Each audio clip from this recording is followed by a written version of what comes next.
On March 8, 2014, a plane carrying 239 people disappeared without a trace.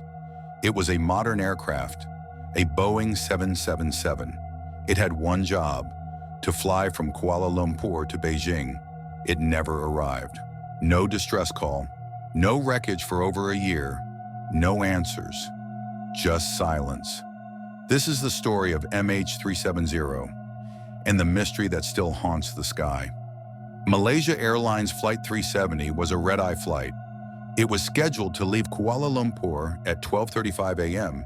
and arrive in Beijing around 6:30 a.m. The aircraft was a Boeing 777-200ER, one of the safest and most advanced passenger planes in the world. The captain was Zaharieh Ahmad Shah, a 53-year-old veteran pilot with over 18,000 flight hours. His co-pilot was 27-year-old Farooq Abdulhamid. There were 227 passengers on board, including people from China, Malaysia, Australia, and many other countries. Families, tourists, business travelers, all heading home or to new adventures.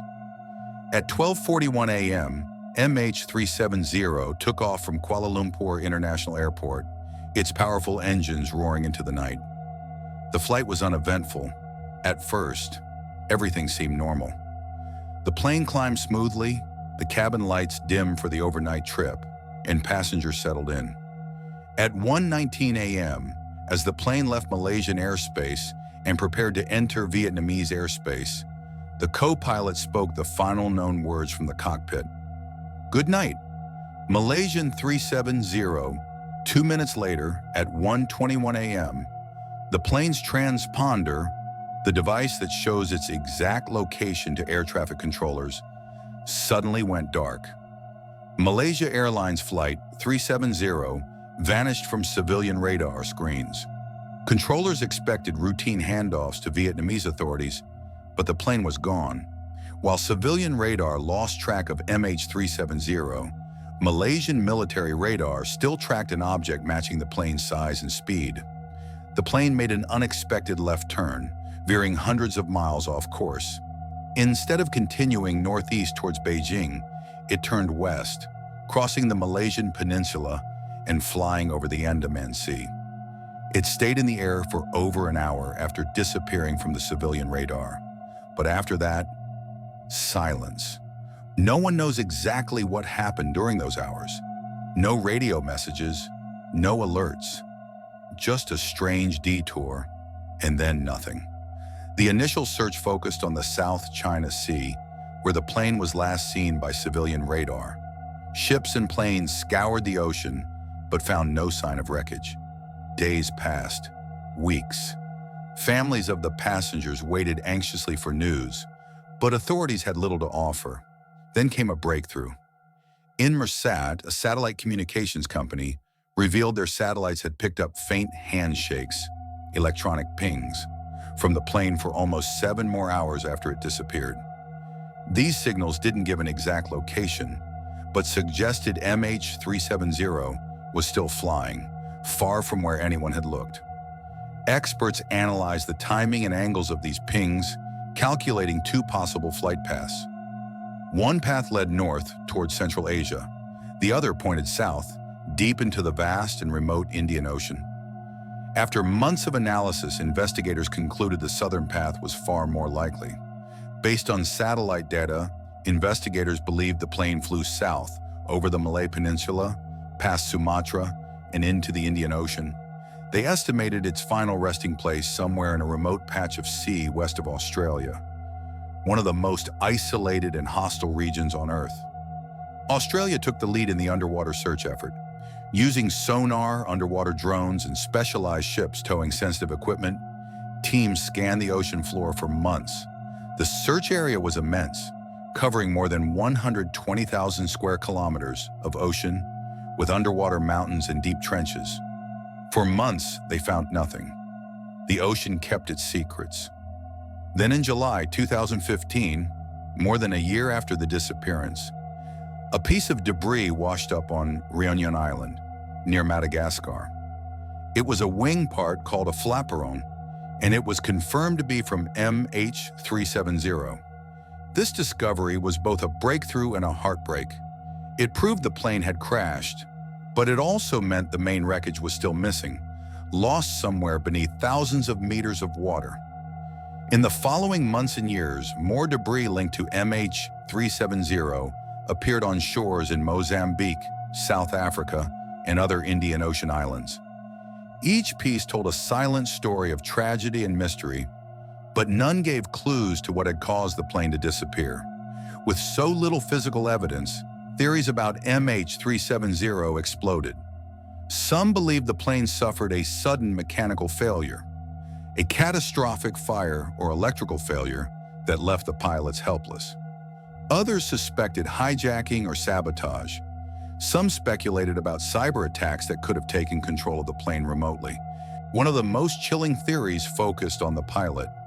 Investigators discovered that Captain Zahari Ahmad Shah had a flight simulator at home with a plotted course matching the plane's supposed southern flight path. Some believe this pointed to a deliberate act, a planned hijacking or suicide mission. The official Malaysian report, however, could not confirm any single cause. It listed many possibilities but no definitive answers. For the families of those aboard, the lack of closure was devastating. Some struggled with anger, others with guilt or confusion. Thousands around the world followed the story closely, haunted by the mystery. The search itself was fraught with challenges and controversy. At first, Malaysia was criticized for slow response and poor communication. Information was incomplete and sometimes contradictory. The public was not told about the plane's turnback for days, fueling speculation and conspiracy theories. Some claimed the plane had been shot down in secret. Others believed it had landed somewhere covertly. None of these theories were ever proven, but the uncertainty only deepened the tragedy. The vastness of the Indian Ocean seemed to swallow all evidence. The search crews battled storms, deep ocean currents, and rugged underwater terrain. Despite the incredible resources poured into the effort, billions of dollars and thousands of personnel, no final resting place for MH370 was found. In 2018, after 4 years of searching, the official search was suspended. Later, a private company took on a smaller-scale search using new technology, but it too came up empty. To this day, most of MH370 remains missing. The disappearance of MH370 changed aviation forever. New regulations now require planes to transmit their location more frequently and to have better tracking technology. These improvements aim to prevent a repeat of such a mystery. But for the families of the missing, and for millions who followed the story, these changes came too late.